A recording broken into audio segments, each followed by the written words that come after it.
अस्सलाम वालेकुम।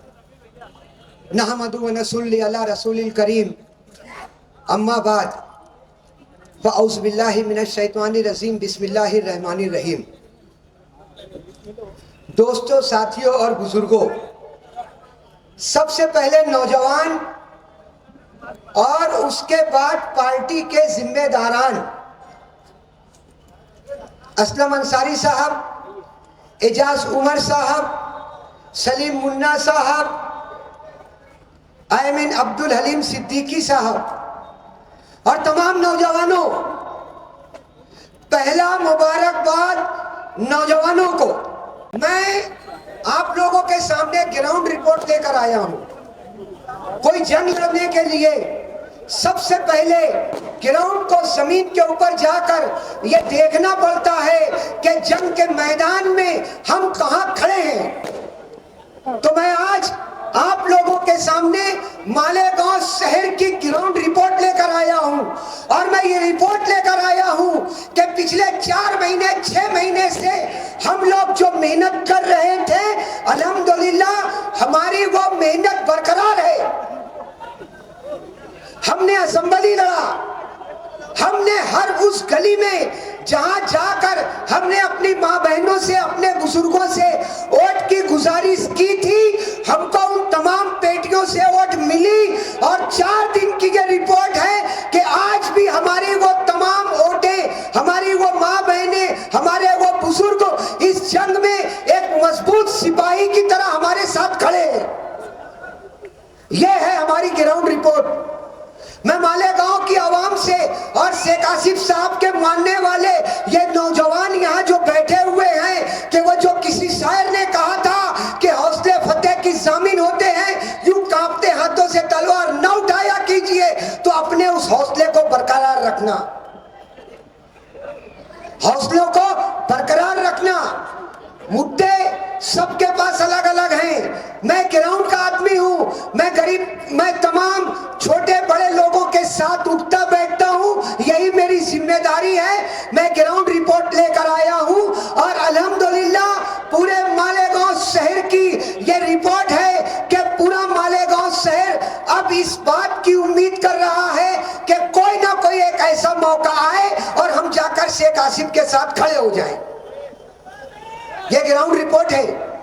और जब आप लोग अपने इलाकों में इस बात के ऊपर तवज्जो देंगे तो यकीन मानिए हमारे आने वाला कल का फैसला हमारे हक में होगा।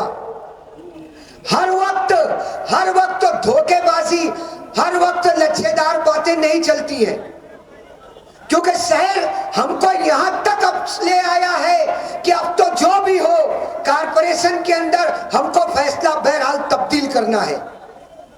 जो लोग बहुत ज्यादा चम्मच से सिमई खिला रहे थे, अब वो भी बोलने लगे हैं कि हम लोग से कहीं ना कहीं गलती हुई है।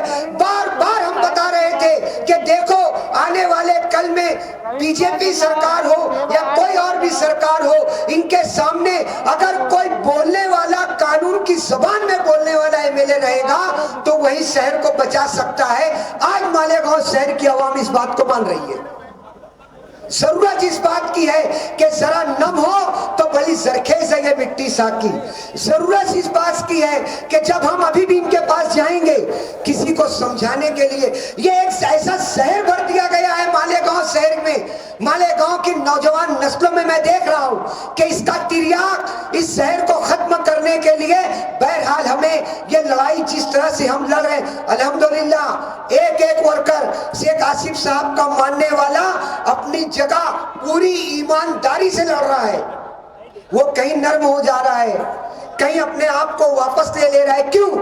क्योंकि वह जानता है कि ये जो हमारे मुखालफिन हैं, ये एक ऐसा शहर लेकर चलते हैं कि ये हमारे मुखालफिन अगर इनका दिमाग खराब करे हैं तो हमारे पास एक वजह है कि हम उन्हें मोहब्बत से अपने काम को समझाएं।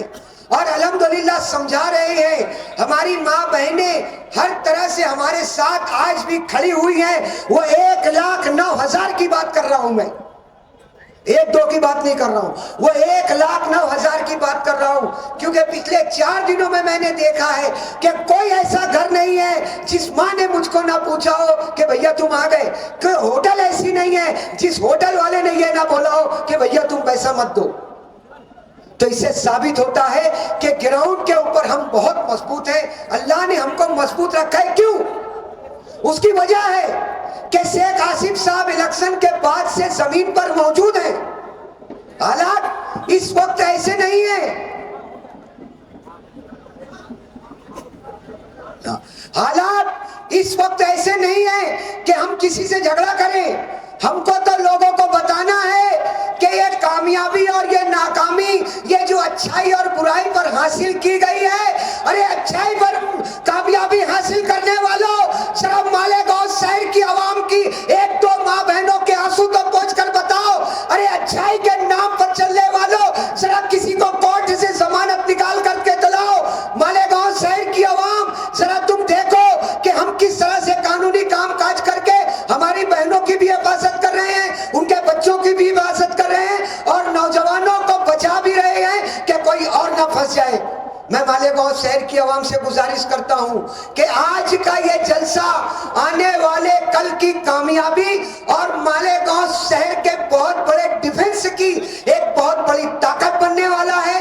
मालेगांव शहर की आवाम को अभी से सोचना है कि आने वाले कल में अब हमसे जो गलती हुई है तो हमें इसका अजाला कैसे करना है, हमें शेख आसिफ के करीब कैसे जाना है और कैसे शेख आसिफ के हाथ को मजबूत करना है। इतना बोलकर मैं अपनी बात को खत्म करता हूं।